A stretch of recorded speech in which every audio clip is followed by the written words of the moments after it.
初以嚟美國採取強硬嘅對外政策，向全球展開關稅戰啦，同埋升級地緣政治嘅威嚇，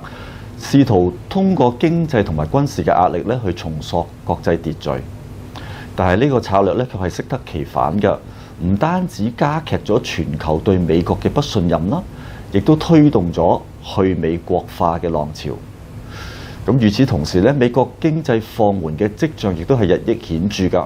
製造業活動萎縮啦，消費者信心下降，同埋就業數據疲軟，進一步加大咗美聯儲減息嘅壓力㗎。咁關稅戰試圖縮減美國貿易逆差，同埋保護國內嘅產業啊，但係高關稅咧就導致貿易成本上升。盟友同埋非盟友嘅國家咧都開始減少對美國市場嘅依賴。歐盟咧亦都加快同亞洲啦同埋非洲嘅貿易協定談判，中國就進一步推廣人民幣喺國際貿易結算中嘅使用。隨住各國對美元嘅貿易順差即將下降啊，各國持有美元嘅儲備嘅需要咧亦都會進一步下降㗎。事實上咧，美元喺全球外匯儲備嘅佔比咧已經由2000年嘅60%啦，下跌去到2024年嘅46%。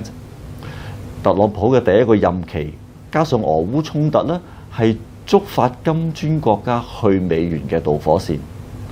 咁現時特朗普嘅第二個任期係威嚇全球啦，各國亦都察覺到未來時間除咗關稅之外咧，仲有其他潛在懲罰性措施嘅可能㗎。因此咧，亦都係加劇咗全球去美國化。變相係成就咗特朗普所追求嘅孤立主義。